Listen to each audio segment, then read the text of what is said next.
우리 다 같이 일어나셔서 오늘 우리가 함께 나눌 말씀 요한복음 15장 4절부터 5절까지의 말씀을 합독하도록 하겠습니다. 15장 4절부터 5절까지의 말씀을 함께 한 목소리로 읽겠습니다. 나의 안에 거하라. 나도 너희 안에 거하리라. 가지가 포도나무에 붙어있지 아니하면 스스로 열매를 맺을 수 없음같이 너희도 내 안에 있지 아니하면 그러하리라.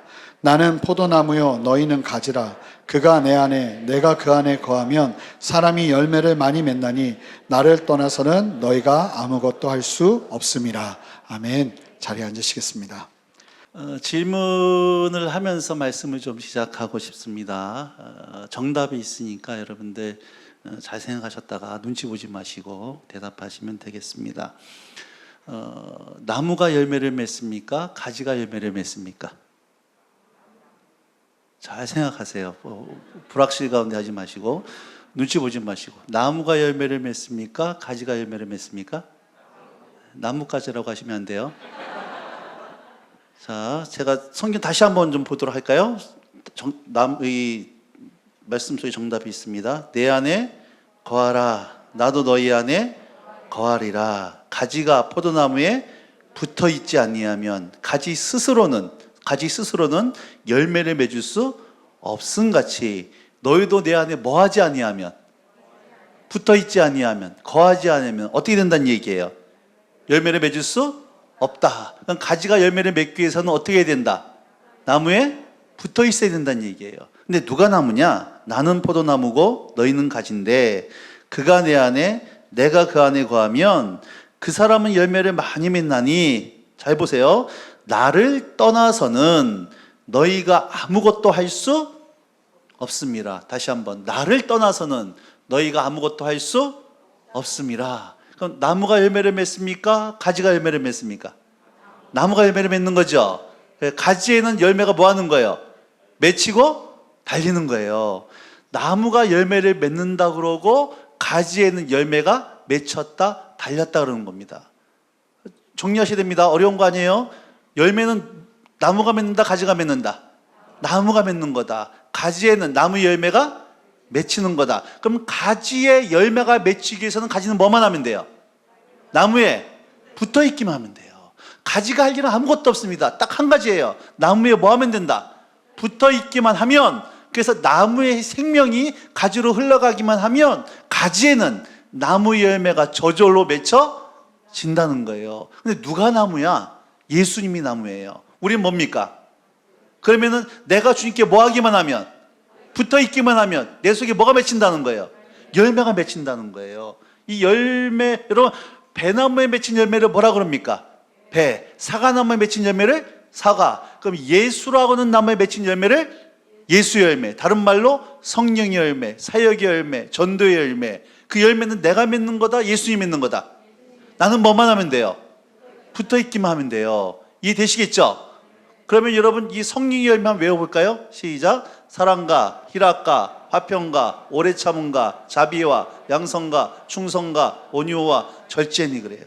어떤 한 사람, 어떤 순전한 교회 성도님의 삶 속에요, 사랑과 은혜와 지혜와 같은 성령 열매가 풍성한 사람이 있습니다.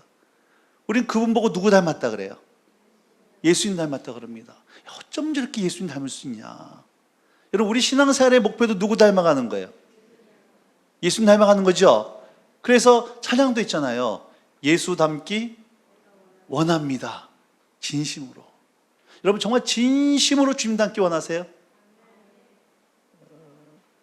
좋은 말도 얘기하세요. 진심으로 주님 닮기 원하세요? 그럼 여러분 매일같이 주님 닮으시려고 매일같이 뭐 하십니까? 주님 닮으려고 우리 하는 거 있잖아요. 뭐예요? 말씀도 보고, 기도도 하고, 찬양도 하고, 할 거 다 했나? 굶기도 하고, 훈련도 받고, 붕해도 가고, 훈련도 받고, 이렇게 주님 닮아 보려고, 사랑해 보려고, 순종해 보려고 우리가 뭐에 어떻게 살아요, 여러분들? 애쓰고 노력하잖아요. 좀 그런다고 해주세요. 그렇게 하고 계시죠?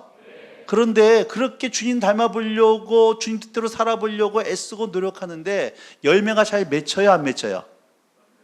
잘 맺혀요, 안 맺혀요? 잘 안 맺히는 거예요? 아예 안 맺히는 거예요? 아니, 아예 안 맺혀요. 착각하지 마세요. 여러분, 내가 뭔가 애쓰고 노력해서 뭔가 열매를 맺는 거, 그거 성령의 열매 아닙니다. 그 갈라디아서 말씀에 보면 육신의 일이라고 얘기해 주고 있어요. 육신의 일입니다. 여러분, 우리가 말씀대로 살아보려고, 왜 그 찬양 있잖아요. 예수님처럼 바울처럼 그렇게 살 수는 없을까? 나의 일생에 꿈이 있다면 이 땅이 빛과 소금 되어 그렇게 살고 싶은데, 마음은 원인데 안 되더란 얘기예요. 그래서 늘 그것 때문에 우리가 좌절하고 갈등합니다. 그러면서 결심하는 거예요. 은혜만 받으면 그래 말씀대로 살아보고 결심하는 거예요. 근데 또 무너진 내 모습을 보기 시작하는 겁니다. 여러분, 우리가 뭔가 애쓰고 노력하고 이를 악물고 참고 용납해서 뭔가 맺혀지는 열매가 있는데요, 그것은 성령의 열매가 아니라 육신의 일이라고 하는 겁니다. 육신의 일이에요. 그 육신의 일은 특징이 있어요. 그 특징이 뭐냐? 반드시 이태재 목사님이 알아줘야 돼요. 그거는 안 알아주면 삐쳐요. 범사에 삐치고, 삐치는 게 특기고 은사입니다. 삐치고 시험 들고 삐치고 뭔 말을 못해야 했던 간에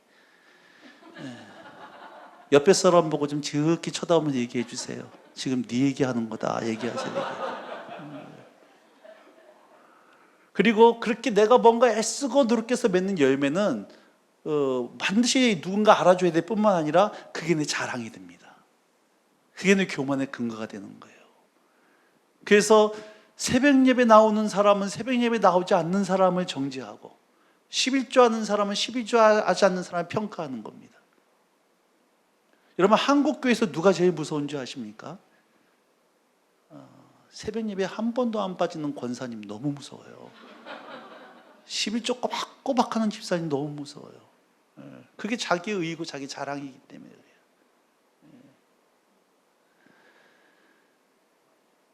여러분, 성경에 성령의 열매를 우리가 맺으라고 했어요? 안 했어요?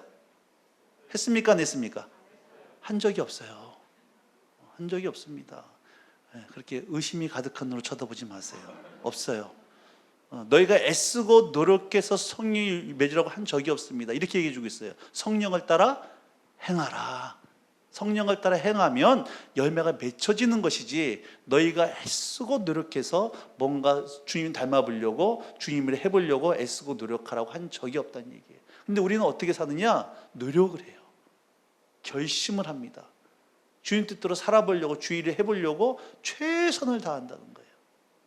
그런데 늘 결과는 실패더란 얘기예요. 이것이 제 삶의 연속이었어요. 연속이었어요. 어느 날 주님께서 이 말씀을 통해 제 삶에 비춰줬던 말씀입니다. 나를 떠나서는 너희가 아무것도 할 수 없는데, 우리는 주님의 일을 빙자해서 주님과 상관없이 내 열심과 내 지혜와 내 능력으로 교회를 세워보려고 그러는 거예요. 주님 뜻대로 살아보려고 결심하더란 얘기예요. 그리고 내 열심과 내 능력으로 아내 바꿔보려고 그러고 자녀를 바꾸려고 애쓰더란 얘기입니다. 근데 늘 결과는 원하는 대로 되어지지 않더라고 하는 거예요. 자, 정리합니다. 여러분, 열매는 나무가 맺는다, 가지가 맺는다? 나무가 맺는다. 가지는 뭐만 하면 돼요? 붙어있기만 하면 돼요. 그러면 나무의 생명이 가지로 흘러가기만 하면 가지에는 나무의 열매가 저절로 맺혀진다. 가지는 열매를 맺으려고 애쓰고 노력할 이유가 없다. 딱 한 가지만 하면 됩니다. 붙어있기만 하면 돼요. 그러면 누가 나무예요? 예수님. 우린 뭐예요? 내가 주님께 뭐만 하면 돼요? 붙어있기만 하면 내 삶 속에 뭐가 맺혀진다? 열매가 맺혀진다는 거예요. 그래서 여러분들이 두 주먹 불끈 쥐고 오늘 은혜 받았다고 해서 다시 나가면서 그래 주님 뜻대로 살아야지, 주님 일을 해야지, 이런 얘기 하지 말라는 얘기예요. 주님이 시험 들어요. 주님이 굉장히 부담스러워 하십니다. 그런 얘기 하지 말라는 얘기. 그렇게 되어지는 게 아니라는 거예요. 자, 한 가지 더 이제 여쭤보겠습니다. 여러분 주님 안에 있어요? 주님 밖에 있어요? 여러분 주님께 붙어 있어요? 떨어져 있어요?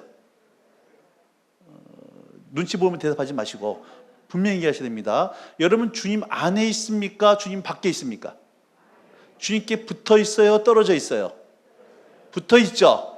주님 안에 계시죠? 확실하죠? 다시 물어볼게요. 정말 주님 안에 있어요? 이렇게 세게 말하면 대답을 못해요. 내가 그리스도와 함께 십자가에 못 박혔나니 그런지 이제는 내가 산 것이 아니요 오직 내 안에 누가? 예수께서 사신 것이라. 언제 여러분 그렇게 되셨습니까? 예수 믿고 거듭나는 순간 성령께서 머리이신 예수님 몸된 교회 그 몸의 지체로 우리를 하나 되게 하셨어요. 그래서 이미 우리 안에 누가 와 계십니까? 너희가 하나님의 성전인 것과 하나님의 성령이 너희 안에 거하신 거 너희가 알지 못하느냐. 그러니까 우리 안에 지금 누가 와 계세요? 성령님이 와 계시죠? 이 성령님이 하나님이에요, 귀신이에요? 어떤 현상의 인격체예요? 그러면 내 안에 언제까지 와 계세요? 세상? 기분 나쁘면 좀 왔다 갔다 하시나요? 떠나가요, 안 떠나가요? 내 안에 주님이 와 계시죠? 안 느껴진다 이러시면 안 돼요. 예수 믿고 거듭나는 순간 우리는 어디 안에 있다? 주님 안에 있는 존재예요. 아멘. 그 주님은 내 안에 계시고, 그래서 여러분 가지가 되라고 얘기한 적이 없어요.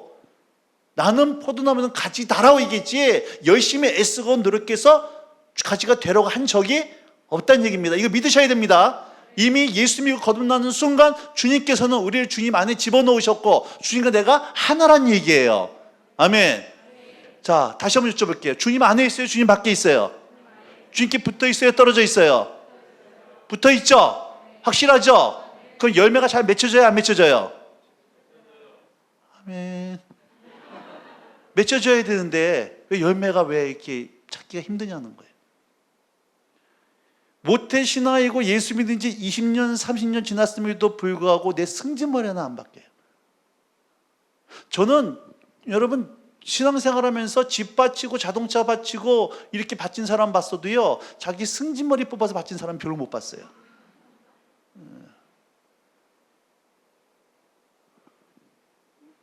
작년 한 해 동안 올해 전반기 동안 정말 여러분의 삶을 통해 구원의 열매, 사역의 열매들이 얼마나 맺혀졌냐는 거예요.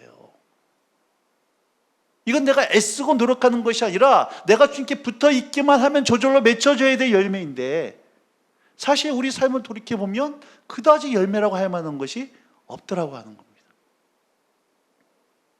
이게 오늘 우리가 풀어야 될 숙제예요. 절 따라서 하시기 바랍니다. 말씀이 그렇다면 그런 거다. 말씀이 그렇다면 그런 거예요. 나는 포도나무고 너희는 가지고 가진 네가 나에게 붙어 있기만 하면 저절로 열매는 맺혀진다 그랬는데 그래서 분명히 나는 주님께 붙어 있는데 왜 내 삶 속에 열매가 안 맺혀질까? 그러면 우리가 주님 안에 있다라고 하는 사실을 여러분 다시 한번 성경을 통해서 재해석할 필요성이 있다는 얘기입니다. 이게 교리로 가면 안 돼요. 생명으로 와야 되는 겁니다. 자, 우리가 주님 안에 거한다는 말이 도대체 무슨 말일까? 요한복음 15장 9절 말씀 보도록 하겠습니다. 9절입니다. 시작.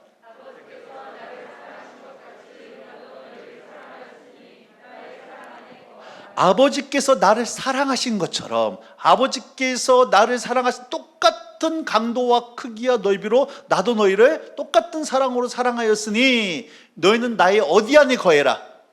사랑 안에 거하라는 얘기는 주님의 사랑에 들어가 살라는 얘기입니다. 그러니까 주님 안에 거한다는 말은 다른 말로 다른 버전으로는 주님의 사랑 안에 거한다는 거예요. 그럼 이렇게 질문할게요. 지금 여러분 주님의 사랑 안에 거하고 계시냐는 거예요. 좀 더 쉽게 주님과 친하냐는 거예요. 그게 실제냐는 거예요.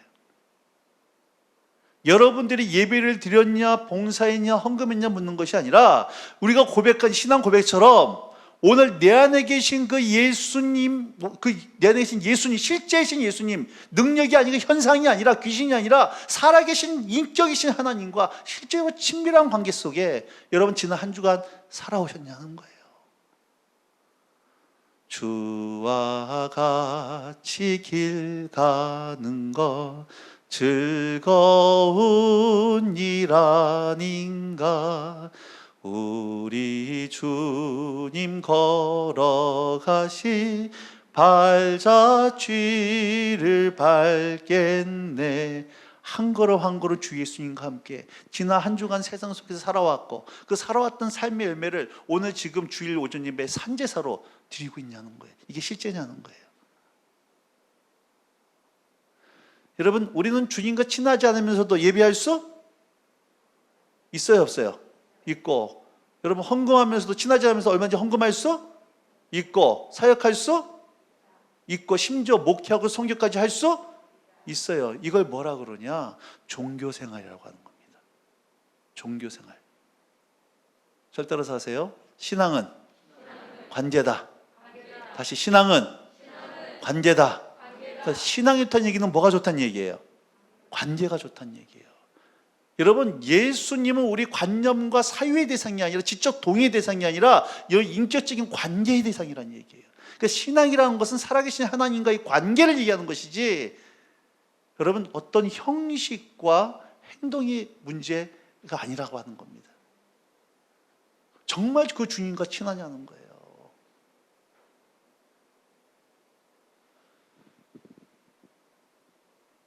여러분, 2000년 전 예수님이 살던 그 시대에 가셔가지고요, 예수님이 살던 시대의 사람들에게 물어보는 겁니다. 당신들 사회에서 가장 헌신적이고 가장 충성스럽고 가장 경건한 사람들이 누구였습니까? 라고 물어보면 그 시대 사람들이 누굴 소개해 줬겠어요? 그 사람이요, 바리새인이었어요.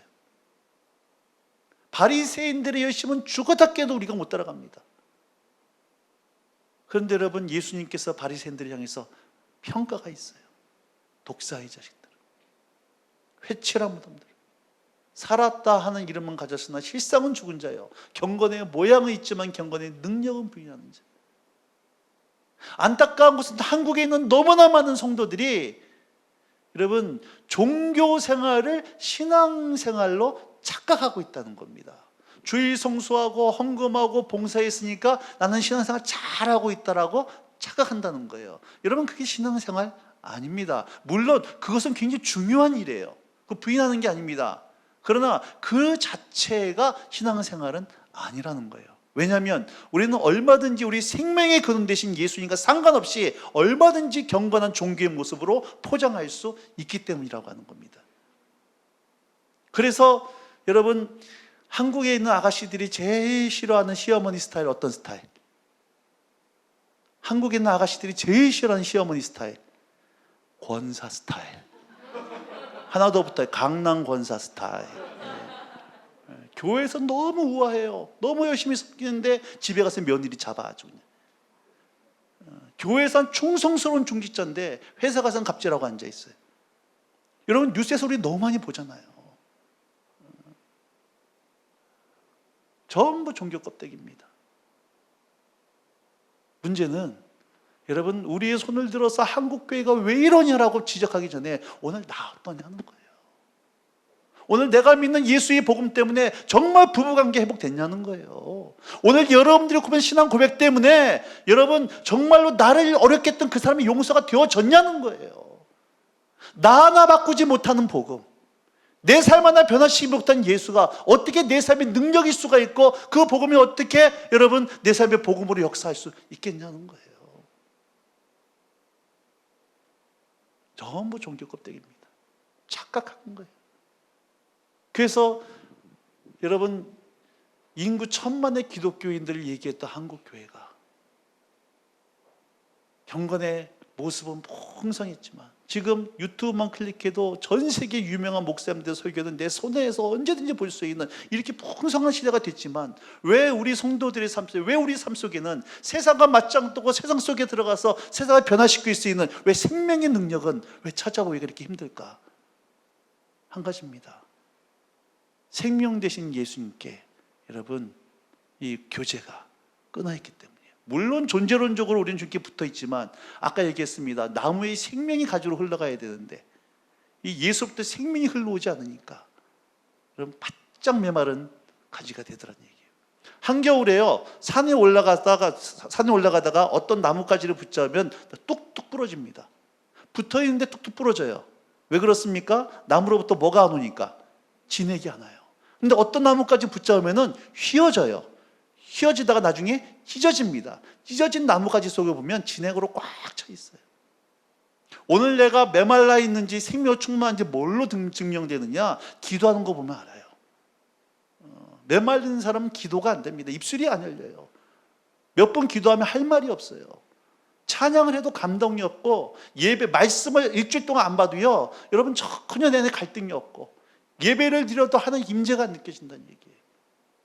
오늘 여러분 심령은 어떠냐는 거예요. 코로나 기간에 수많은 목사님들을 만나서 대화할 때 많은 목사님들이 가진 충격이 있었습니다. 그 충격이 뭐냐, 코로나 때문에 성도들이 교회를 못 오다 보니까 자신들이 목양했던 그 성도들이요 전혀 세상 속에서 혼돈 가운데 빠지더라는 얘기예요. 교회 와서 예배 드리는 걸로 신앙생활 잘 착각했는데 정작 이 예배당에 못 오고 혼자서 예배 드려야 될 때 성도들의 삶이 완전히 무너진 걸 보면서 많은 목사님들이 내가 지금까지 목양했던 것이 전부 다 헛짓했구나라고 많은 목사님들이 지금 깨어나고 있는 과정이 있다는 얘기예요. 문제는 오늘 우리 어떠냐는 거예요. 16절 말씀 보도록 하겠습니다. 16절 시작. 너희가 나를 택한 것이 아니요 내가 너희를 택하여 세웠나니 이는 너희로 가서 열매를 맺게 하고 또 너희 열매가 항상 있게 하여 내 이름으로 아버지께 무엇을 구하든지. 자, 잘 보셔야 됩니다. 여러분들이 주님을 택한 거예요? 주님이 여러분 택하신 거예요?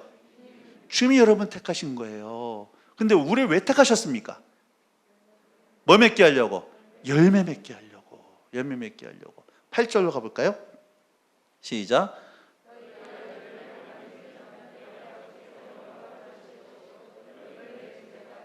자, 주님이 우리를 택하셨는데 우리를 택하신 이유는 열매 맺게 하려고. 근데 우리가 열매를 많이 맺으면 누가 영광을 받으세요? 하나님이 영광을 받으시고. 그러니까 순전한 교회를 여러분들이 세운 거예요? 주님이 세우신 거예요? 주님이 세우신 거예요. 이 땅 가운데 순전히 세우신 이유는 하나님 뭐 하시려고? 열매 맺게 하려고. 순전한 교회가 열매가 풍성하면 누가 영광을 받으세요? 근데 그 사람이 누구란 얘기예요? 그게 제자고 그게 제자된 교회란 얘기입니다. 여러분 겨울에는요 전 나무까지 갖다 줘도 이게 무슨 나무인지 몰라요. 그래서 전 가을에 보면 다 알아요. 뭘 보고? 열매를 보고. 열매를 보고. 근데 열매는 어떻게 맺는가? 7절 말씀 시작. 너희가 내 안에 거하고 내 말이 너희 안에 거하면 무엇이든지 원하는 대로 구하라. 그리하면. 여러분 이 표현 잘 보셔야 됩니다. 아까 4절 5절에 주님이 내 안에 내가 주님 안에 있다는 표현이 9절 말씀에는 어떤 표현으로 기록됐어요? 주님의 사랑 안에. 근데 7절 말씀에는 주님이 내 안에 거하고 주님의 말이 우리가 주님 안에 거하고 주님의 말이 내 안에 거하는. 다른 똑같은 표현인데 다른 식 표현입니다. 결국 우리가 주님 안에 거한다는 얘기는 주님의 사랑 안에 거한다는 것이고 주님의 우리가 사랑 안에 거할 때 내 속에 뭐가 들어온다는 얘기예요? 주님의 말씀이 들린다는 얘기예요. 말씀이 들린다는 얘기입니다. 저는 2010년까지는 2009년도까지는 대전에서 살았습니다. 대전 살다가 새로운 사역을 위해서 부르심을 가지고 어디로 가서 사역을 해야 될 것인가 기도하는 가운데 있었어요. 기도하는 가운데 있다가 2009년도 11월 달 셋째 주에 포항 한 교회 집회를 가게 됐습니다. 포항에 집회를 가게 됐는데 교인들하고 집회를 하면서 점심 식사를 하고 있는데 갑자기 성령께서 제 마음속에 포항이 너희 사역지다 이런 감동이 왔어요. 밥 먹다가 얹혀버렸어요. 왜냐하면 내 인생에서 포항 있어서 한데 있을 수도 없는, 포항이 한국의 저 끝자락에 있는 연고도 없는 그 땅이 사역지라는 얘기를 들으니까 너무 마음이 부담이 됐습니다. 그리고 집회를 마치고 돌아왔고요. 그 다음 주가 제가 속해 있는 예수단 단체의 최고 지도자들이 일주일 동안 모여서 회의를 하는 주간이었습니다. 저는 그때 이제 그 병가를 내고 몸이 아픈 상태였기 때문에 그 회의에 참석하지 못했었는데 회의를 끝나고 나서 저희 대표가 저한테 전화를 한 거예요. 이렇게 얘기했습니다. 저 천태서 형제님, 이번에 우리 리더들이 함께 기도하고 결정했는데 결정 내용이 뭐냐면 포항에다가 새롭게 예수님단 지부를 개척하려고 그러는데 저희 부부 가서 개척해 주면 안 되겠냐고 이렇게 제안이 온 거예요. 제가 이렇게 대답했습니다. 기도해 보겠습니다 그랬어요. 이 기도해 본다고 하는 것은 이거 거절에 대한 완곡한 표현이라고 하는 거예요.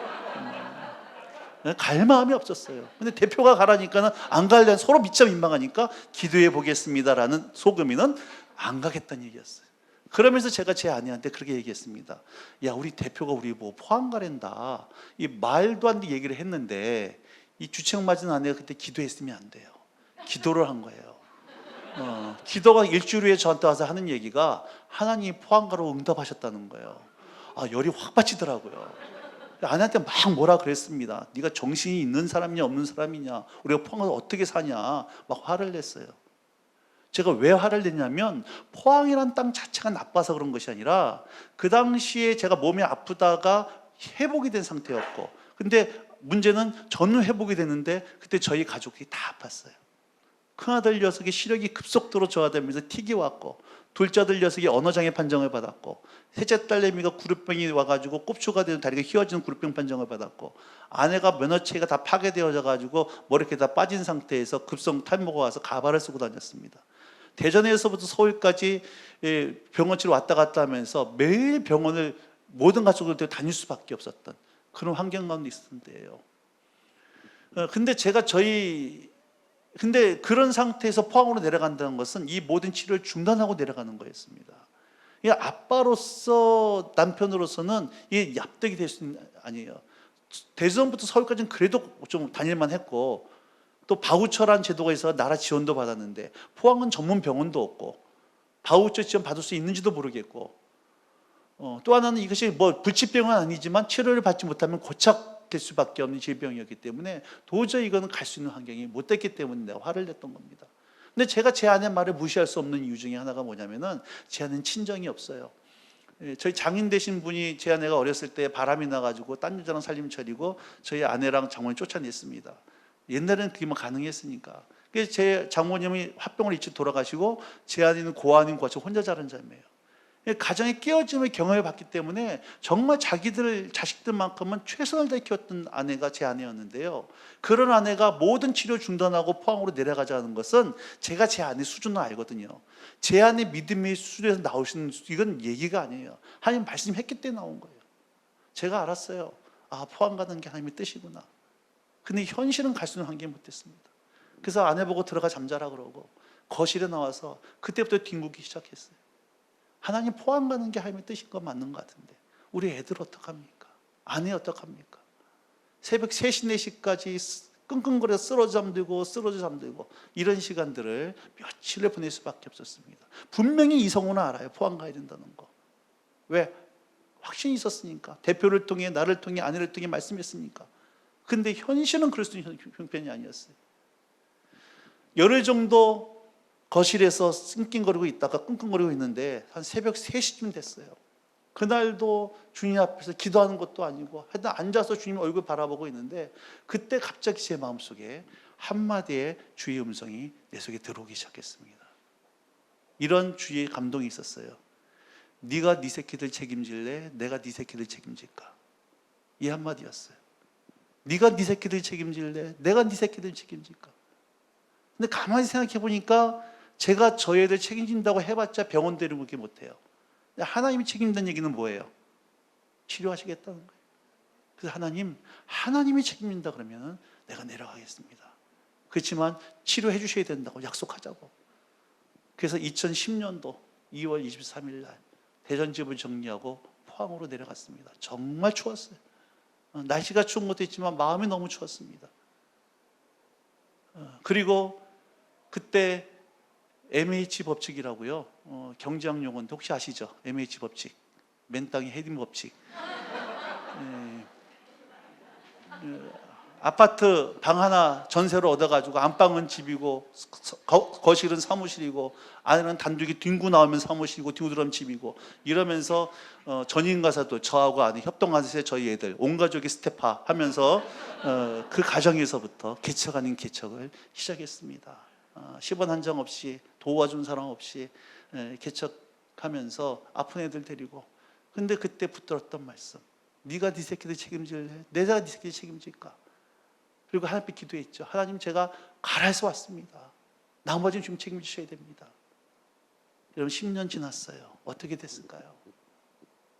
1년 동안 열심히 애들 안에 빠진 머리에, 큰 녀석 얼굴 튀게, 둘째 아들 녀석 언어 장애에 딸내미 다리가 이렇게 휘어졌어요. 그 휘어진 다리에 손을 얹고 아침 저녁으로 기도했어요. 1년 후에 경북대 병원 가가지고 전체 검사를 했습니다. 1년 만에 저희 아내하고 큰아들 녀석, 셋째 딸내미는 완치가 되어졌고 3년 전에 둘째 아들 언어 장애가 치료가 되어졌어요.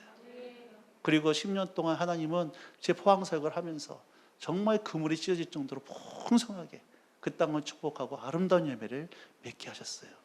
제가 했습니까? 주님이 하셨습니까? 주님이 하셨어요. 전 뭐 했습니까? 주님 안에 거하고 주님의 말이 내 안에 거하고 내가 순종하니까 여러분 저는 상상도 못했던 놀라운 사역들을 펼쳐 가시더라고 하는 거예요. 그 은혜가 날마다 있기를 주님을 축복합니다. 여러분 그러면 이제 결론입니다. 말씀 읽겠습니다. 나무 생명의 나무이신 예수님께 붙어 있어야 되는데 우리는 분명히 붙어 있어요. 붙어 있던 얘기는 주님과 친밀함이란 얘기예요. 그럼 어떻게 내가 주님과 친해질 수 있을까 하는 거예요. 어떻게 친해질 수 있을까? 오늘 이렇게 주님과 친해지시기 바랍니다 라고 아멘하고 끝나고 가버리면 여러분 사실은 또 포맷돼 버려요. 제가 안 믿어요 여러분들. 나이 40대 이상 되시는 분은 더 안 믿어요 제가. 어떻게 해야 어떻게 해야 저하고 여러분 친해요 안 친해요? 나도 안 친해요. 친한 척 하지 마세요. 어떻게 하면 친해질 수 있을까요? 일단 밥 먹어야죠. 밥 먹고 차 마시면서 여러분 공적인 얘기를 해야 됩니까? 개인적인 얘기를 해야 됩니까? 개인적인 얘기를 해야 돼요. 제가 새로운 교회 와가지고 주일 오전 예배 때마다 제가 설교를 한다. 1년 내내 저랑 친해질까 안 친해질까요? 안 친해집니다. 이건 공적인 만남이기 때문에요. 웃으면서 인사할 수 있을지 몰라도요 안 친해집니다. 개인적으로 밥 먹고 얘기해 가면서요 개인적인 얘기를 해야 돼요. 그래야 친해집니다. 그래야 친해져요. 왕도가 없어요. 근데 안타까운 것은 한국에 있는 많은 성도들이요 공적인 예배 딱 일주일에 한 번, 주일 오전 예배 딱 한 번만 주님과 공적인 만남을 가져요. 그것도 또 10분만 지나면 또 깊은 임재 가운데 있다가 나와요. 그냥 어떻게 주님하고 친해지겠냐는 거예요. 친해질 수가 없어요. 우리 자매님들 시금치 별로 안 좋아하시죠? 시자 들어가니까. 그래서 시편도 안 읽는다 그러더라고요. 또 시자만 들어가면. 제 아내가 신혼초에 그랬어요. 신혼초에. 집에다 전화 좀 드리라 그러니까 제 아내가 하는 얘기가 시부모님이 아들내미 목소리 듣고 싶었지 며느리 목소리 듣고 싶고 전화를 안 하려고 그래요. 근데 할 수 없이 일주일에 한 번 전화를 하는데 이렇게 하더라고요.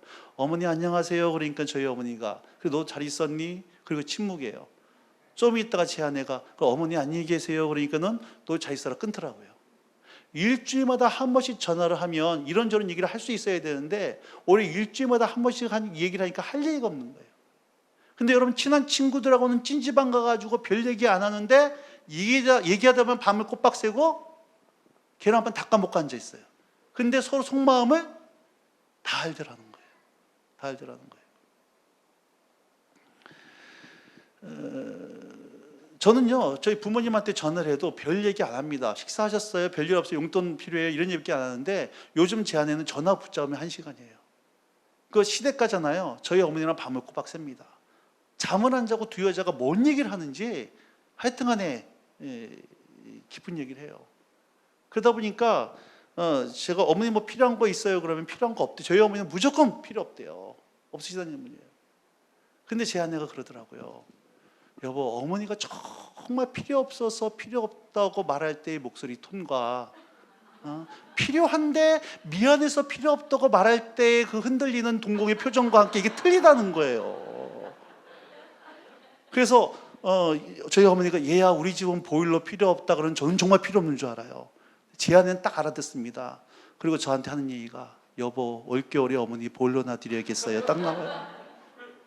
자식도 모르는 거 저희 아내가 아는 이유가 뭐예요? 어머니랑 자꾸 얘기하다 보니까. 그러면 여러분 정말 주님과 개인적인 친밀한 시간들을 충분히 갖고 있냐는 거예요. 그게 실제냐는 거예요. 오늘 주일날 한 번 예배로 땡치는 것이 아니라 개인적으로 그 시간이 그 장소가 여러분 있느냐는 거예요. 이제 끝나고 점심 드실 일만 남았으니까 제가 조금만 더 하겠습니다. 다니엘서 1장 8절 말씀 보도록 할까요? 앞에 화면 나올 겁니다. 시작.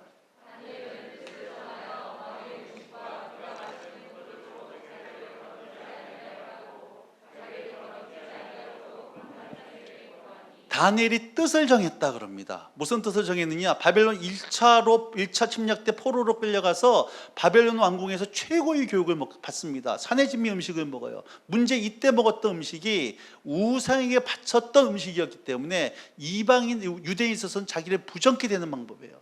그래서 다니엘이 평생 동안 고기를 먹지 않겠다고 뜻을 정하는 겁니다. 그리고 다니엘은 이 뜻을 여러분 평생 지켜나갈 수 있었어요. 여러분 1월 1일 날 송구교신 예배 들으셨죠? 좀 그렇다고 해주세요. 들으셨죠? 뜻을 정했죠 그때. 성경 일독하리라. 그런데 아직까지 레위기서가 견고한 성진이고 민수기 광야 해먹은 분들 아직 계시죠? 뜻을 정했는데 이게 3박 4일이에요 우리는. 그런데 다니엘은 뜻을 정했던 것에 평생 가더란 얘기예요. 그럼 어떻게 해서 다니엘은 이때 뜻을 정했던 것이 평생 갈 수 있었는가? 그 비결이 어디 있는가? 이게 6장 10절입니다. 6장 10절 같이 있습니다. 시작.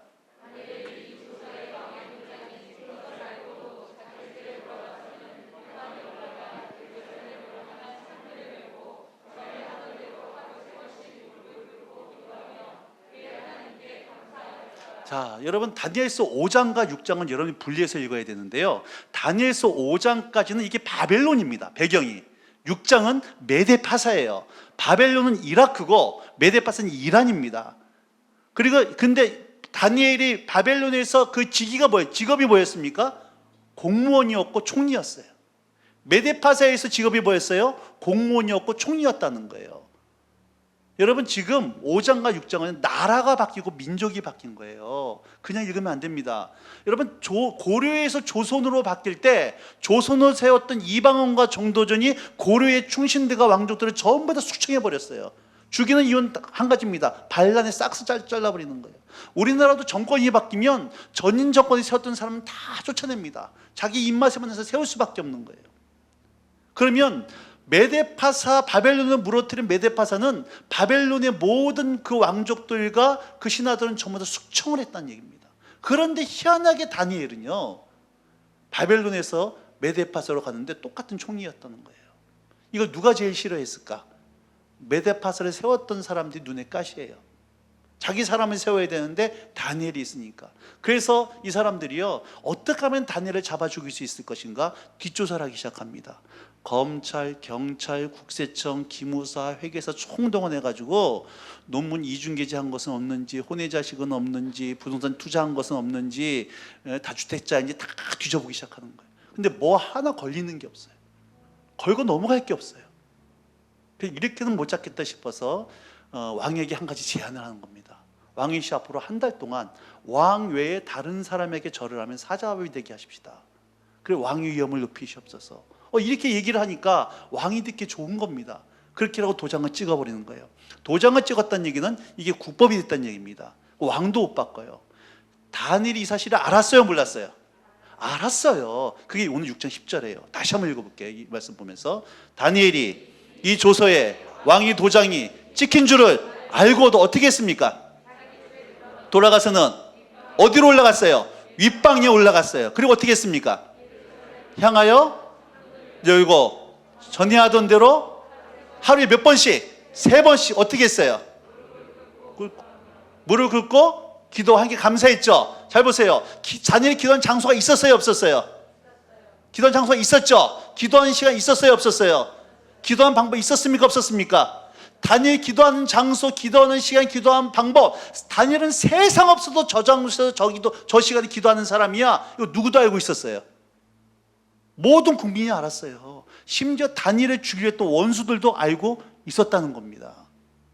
코로나 기간에 3.2가토월 순전한교회 예배 참석하면 전부 다 감옥 가고 재산 몰수되어지고 뭐 사회에서 매장당한다. 여러분 이 자리에 오실 분도 있어요, 없어요? 전 개인적으로 안 올 겁니다. 올 사람 없을 거예요. 여러분 여기서 원수의 계략을 알아야 돼요. 평생 동안 기도하라고 한 것이 기도하지 말라고 한 게 아니에요. 언제 얼마 동안이에요? 한 달 동안이에요. 한 달 동안만입니다. 그럼 아랫방 가서 기도하든지 창문 닫고 기도하든지 딴 시간에 기도하든지 속으로 기도하든지 아니면 한 달 동안 기도 쉬든지 얼마든지 할 수 있었던 얘기예요. 원수가 이렇게 속이는 겁니다. 애들 대학 간 다음에 교회 되냐? 요 프로젝트 끝나고 기도해. 요 일만 끝나고 그 다음에 묵상해. 평생 못하지 말라는 것이 아니라 한 달 동안. 여러분, 중요한 건 이거예요. 전에 하던 대로. 전에 하던 대로.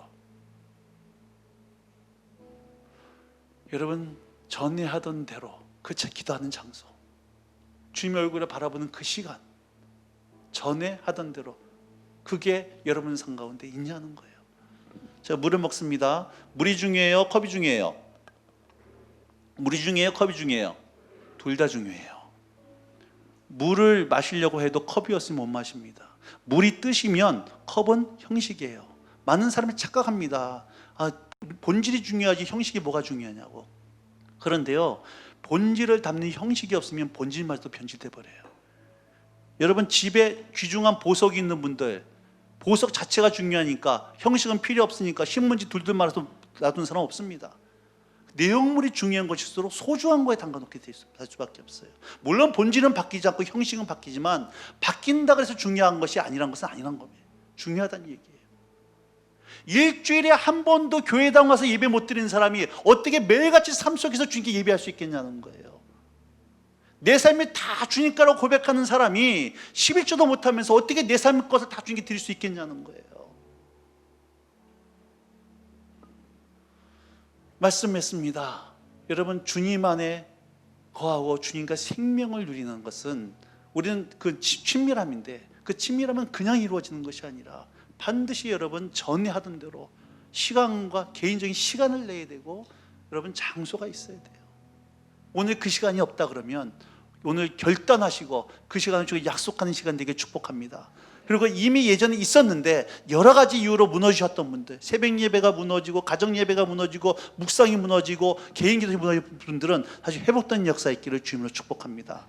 그래서 그 시간에 여러분 주님과 다시 만나 주의 음성이 들려지기 시작할 때, 친밀함이 회복되기 시작할 때 어느 순간 여러분 삶 가운데 풍성한 열매들이 가득 맺힐 것이고, 그 열매를 자녀들이 바라보고 따먹으면서 엄마 아빠가 믿는 예수 나도 믿고 싶나라고 하는 여러분 거룩한 열정이 여러분 자녀 가운데 있기를 주님으로 축복합니다. 찬양하십시다. 주께 가까이, 주께 가까이 날 이끄소서. 간절히 주님만을 원합니다. 채워주소서. 채워주소서. 주의 사랑을 진정한 찬양 드릴 수 있도록. 목마른 나의 영혼, 목마른 나의 영혼 주를 부르니 나의 맘 만져 나의 주소서. 맘 만져 주소서. 주님만을 원합니다. 주님만을 원합니다. 더 원합니다. 더 원합니다. 나의 맘 만져 주소서. 목마른 나의 영혼, 목마른 나의 영혼 주를 부르니 나의 맘 만져 주소서. 주님만을 원합니다. 더 더 원합니다. 원합니다. 다시 한번 고백하십시다. 내가 목마릅니다. 주를 갈망합니다. 목마른 나의 영혼, 주를 부르니 나의 맘 만져 주소서. 주님만을 원합니다. 더 원합니다.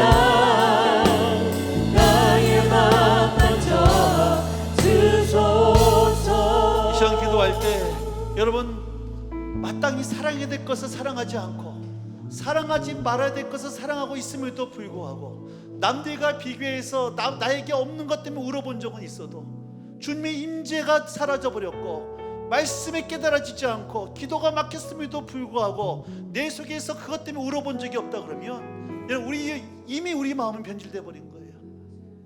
이 시간 같이 기도할 때 아버지, 주를 향한 목마름을 회복시켜 주시옵소서. 더 깊은 갈망함이 내 속에 터져나오게 하여 주옵소서. 세상에 목마른 자가 아니라 주님께 목마른 자가 되실 수 있는 복된 심령 되시게 하여 주시옵소서. 우리 통수로 기도하며 나가도록 하시겠습니다. 같이 기도합니다. 살아계신 아버지 고맙습니다. 아버지, 이 시간 주를 향한 목마름을 가까이 나가게 하여 주시옵소서. 나는 나의 영혼 주를 부르니 나의 맘 만져 주소서. 주님만을 원합니다. 더 원합니다. 나의 맘 만져 주소서. 거기를 여겨 주옵소서. 주여 불쌍히 여겨 주옵소서. 내 심령을 새롭게 하여 주시옵소서. 내 심령을 가난케 하여 주시옵소서. 주여 이 시간 찾아오소서. 주여 내 안에 주를 향한 목마름과 갈망함이 다시 한번 터져나오고 주여 역사하시고 기름 부어 주시옵소서. 내가 목마릅니다. 세상에 목마른 자가 아니라 주님께 목마르게 하여 주시옵소서. 목마른 나의 영혼, 목마른 나의 영혼 주를 부르니 나의 맘 만져 주소서. 주님만을 원합니다. 더 원합니다. 나의 맘 만져 주소서. 이 시간 계속해서 기도할 때 좀 도와드리고 싶어요. 이 모양 저 모양으로 여러 가지 이유 때문에 혹시 영적인 게으름과 무기력 가운데 빠진 분들 계시지 않습니까? 기도를 하려고 해도 입술이 열리지가 않고 몇 마디 말하면 뭘 기도할지 모르겠고 기도의 문이 닫힌 분들, 찬양을 불러도 찬양의 감동이 더 이상 없고 예배를 드려도 하나님 임재가 느껴지지가 않고 옛날엔 그토록 주인 뜨겁게 사랑했던 아름다운 추억이 있었는데 지금은 마음이 딱딱하게 굳어져서 아무리 목사님의 설교를 들어도 내 마음에 감동이 안 오는 분들 계시지 않습니까? 여러분, 왜 이렇게 되셨어요? 주인과의 친밀함이 깨져서 그래요. 내 마음에 메말라서 생명에서 떠나 있어서 그렇습니다. 오늘 회복하기를 소원합니다. 기도가 회복되시게 하여 주시옵소서. 예배가 회복되시게 하여 주옵소서. 다시 한번 내 심령에 주의 불이 임하는 역사 있게 하여 주시옵소서. 두 손 높이 드십시다. 이 시간 여러분이 강당에 좀 떠나가 마스크 쓰시고 마스크 안에서 우리 전심으로 주의 이름 크게 부르짖으면서 성령 하시며 이 시간 찾아오셔서 회복의 영으로 임재하여 주시옵소서. 주의 이름 크게 죽고 통서로 기도합니다. 주여, 살아계신 아버지 고맙습니다. 소리의 상이 놓았습니다. 부르짖는 상이 놓았습니다. 성령이여 이 시간 오셨습니다. 채우시옵소서. 채우시옵소서. 임하여 주옵소서. 기도의 문이 열리게 하여 주옵소서. 찬양의 샘이 터지게 하여 주옵소서. 하나님 자가 다시 임하게 하여 주옵소서. 내 심장에 불이 임하게 하여 주옵소서. 가족 예배가 회복되게 하여 주시고 무엇도 묵상이 회복되게 하시고 다시 한번 끊게 하여 주옵소서. 예수님, 나의 잔을 높이 듭니다. 하늘 양식 내게 채워주소서. 하늘문을 열어주옵소서. 내 심장이 활짝 열리게 하여 주옵소서. 아무노래 기도하시고 소리를 세게 기도하시고 주의 은혜를 구하세요. 간절하게 부르짖습니다. 성령이여, 성령이여 다시 한번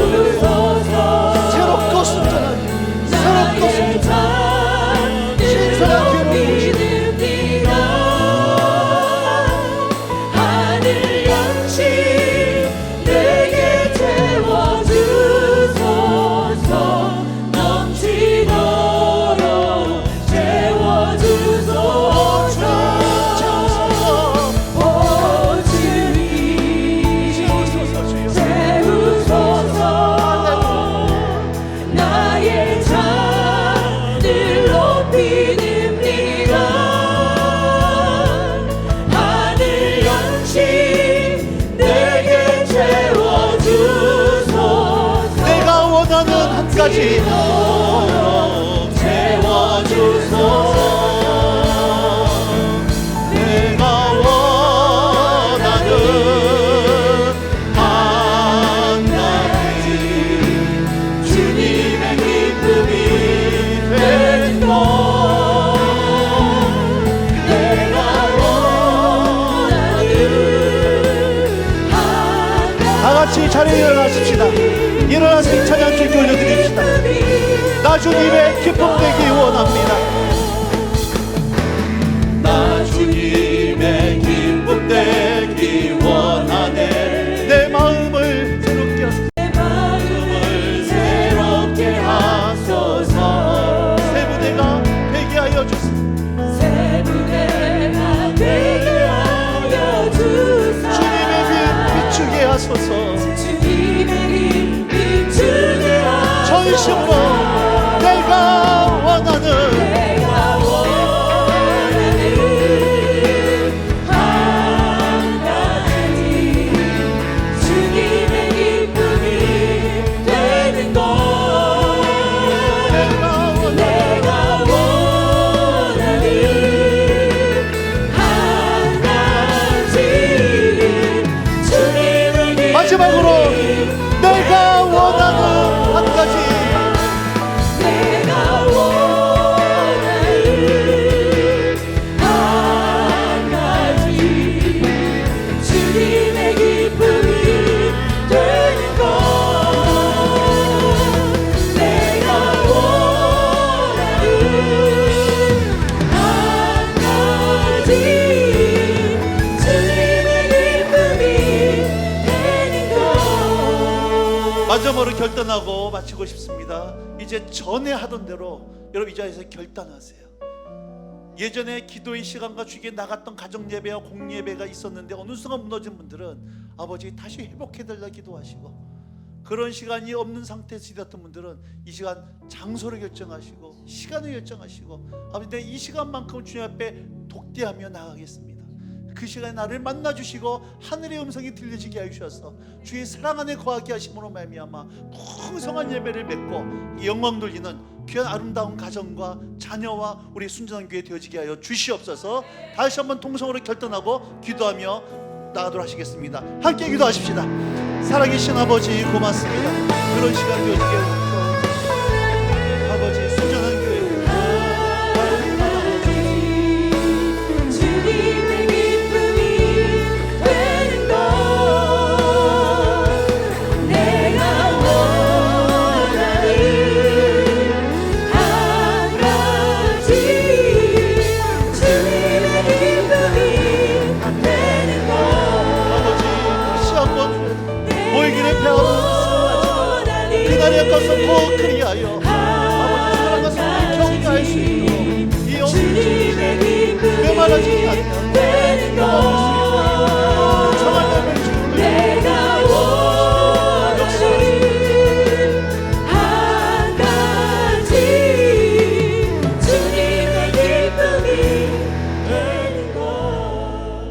살아계신 하나님 아버지, 내 안에 예수의 생명으로 충만케 하여 주시고 메마르지 않게 해 주시고, 그러므로 내 삶 속에 성령의 열매와 사역의 열매와 아버지 나를 통해 행하신 주님의 역사들이 삶의 간증으로 아버지 기적으로 찬송으로 아버지 마음껏 열매 맺을 수 있도록 역사하여 주옵소서. 그러한 삶을 살아가는 우리의 모습을 바라보며 우리 자녀들이 아빠가 믿는 하나님, 엄마가 믿는 하나님 나도 믿고 싶노라고 주변에 있는 사람들이 나를 바라보면서 네가 나와 틀린 점이 무엇인지 그 이유를 알고 싶더라고 아버지 질문받을 수 있는 아버지 생명 있는 성도, 매력 있는 성도 다 될 수 있도록 그러한 아름다운 순전하게 될 수 있도록 기름 부어 주시옵소서. 특별히 아버지 오늘 나올 때에 재정과 함께 예물 바친 손길들을 축복하여 주시고 이 예물이 쓰여지는 곳마다 생명이 살아나고 아버지 예수의 꽃들이 피어나기 시작하고 아버지 교회가 세워지고 선교사역이 활성화되어지는 놀라운 곳 쓰임받을 수 있도록 재정을 사용하여 주시옵소서. 특별히 감사 기도점을 가지고 나온 성도들 이미 감사가 이루어진 줄로 믿습니다. 아버지 이것이 우리 삶에 간증되어지게 해주시고 아버지 그러나 코로나로 인해서 이 모양 저 모양으로 재정 때문에 어려움을 당한 성도들이 있다면 위로하여 주시고 아버지 막힌 재정의 문이 활짝 풀어질 수 있는 역사 있게 하여 주시어서 아버지 또한 재정 때문에 눈물 흘리고 고통당하지 않도록 아버지 은혜와 위로를 허락하여 주시옵소서. 아버지 많은 세상 사람들이 재정의 노예로 살아가고 있지만 저희는 이 재정을 다스릴 수 있는 청지기로서 살아갈 수 있는 영적인 능력도 위로부터 받을 수 있도록 기름 부어 주시옵소서. 모든 존귀 영을 주께 올려드리며 살아계신 예수님의 이름으로 감사드리며 기도합니다.